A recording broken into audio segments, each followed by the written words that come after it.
Hello Madurai மக்களே! மதுரை மண்சட்டி சமையல்ல இன்னைக்கு நம்ம ஹோட்டல் ஸ்டைல்ல இட்லி பொடி எப்படி பண்ணலான்னு பார்க்கலாமா?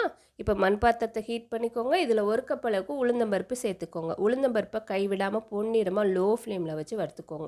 எப்பயுமே பருப்பு பொடி வந்து நம்ம ஸ்டோர் பண்ணுறது அதிக நாள் கெட்டு போகாம இருக்குன்னா, இந்த மாதிரி பருப்பு வந்து ஈவனா வந்து வறுபட்டுருச்சுன்னா, அதிக நாள் கெட்டு போகாம இருக்கும். இப்போ நல்லா செவந்துருச்சு, தனியா எடுத்து வச்சிடலாம். இப்போ அதே பாத்திரத்தில 1/2 கப் அளவுக்கு கடலைப்பருப்பு சேர்த்துக்கோங்க. 1/4 கப் அளவுக்கு துவரம் பருப்பு சேர்த்துக்கோங்க. துவரம் பருப்பு சேர்த்து செய்யும்போது நம்ம ஹோட்டலில் சாப்பிட்ற அந்த டேஸ்ட் அப்படியே இருக்கும். நல்ல ஒரு டேஸ்ட்டு கொடுக்கும். மண் பாத்திரம் எப்பவுமே ஒன்ஸ் வந்து ஹீட் ஆயிடுச்சுன்னா, அந்த ஹீட் வந்து நல்லாவே தாங்கும். பருப்பெல்லாம் வறுத்தீங்கன்னா, கைவிடாம வறுத்துக்கோங்க. இல்லைன்னா சீக்கிரம் வந்து பருப்பு வந்து கருப்பாயிரும். இப்போ நல்லா செவந்ததுக்கு அப்புறமா டக்குன்னு வேறு பாத்திரத்தில் மாற்றிடுங்க.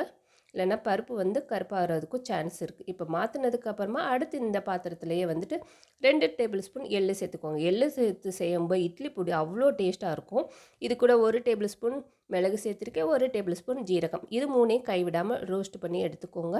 இப்போ இந்த மாதிரி கலர் வந்து மாறாத அளவுக்கு வறுத்தெடுத்ததுக்கப்புறமா இது கூட 1 டேபிள் ஸ்பூன் ஆயில் சேர்த்ததுக்கப்புறமா 10 காஷ்மீரி வத்தல் சேர்த்துருக்கேன். நான் கலருக்காக சேர்த்துருக்கேன். நார்மல் வத்தல் எடுத்திங்கன்னா ஒரு 7லேருந்து 8 வத்தல் சேர்த்துக்கோங்க. ஏன்னா நம்ம மிளகும் சேர்த்துருக்கோம். காரத்துக்கு தகுந்த மாதிரி கூட குறைய சேர்த்துக்கோங்க. இதையும் எடுத்து தனியாக வச்சதுக்கப்புறமா 12 பல் பூண்டு தோலோடு சேர்த்துக்கோங்க. இப்போ இதையும் வந்து நல்லா வறுத்துக்கலாம். நல்லா வறுத்ததுக்கப்புறமா இது கூட 5 கொத்து அளவுக்கு கருவேப்பிலை, இது கூட 1 டேபிள் ஸ்பூன் வெண் பெருங்காயம் சேர்த்துக்கோங்க. பெருங்காயம் வந்து கட்டி பெருங்காயம் சேர்த்திங்கன்னா பொடிக்கு நல்ல ஒரு வாசனையாக இருக்கும். இது கூட கல்லுப்பு சேர்த்துட்டு நல்லா பொன்னிறமாக வர வரைக்கும் வறுத்துக்கலாம். இப்போ கருவேப்பிலையெல்லாம் நல்லா முருகலாக வறுத்துருச்சு, தனியாக எடுத்து வச்சிடலாம். அடுத்து ஜார் எடுத்துக்கோங்க. இதில் வந்து பட்டை வத்தல் பட்டை வத்தல் வந்துட்டு நம்ம போட்டுட்டு லைட்டாக கிரைண்ட் பண்ணதுக்கப்புறமா பருப்பை சேர்த்து நல்லா அரைச்சி எடுத்துக்கோங்க.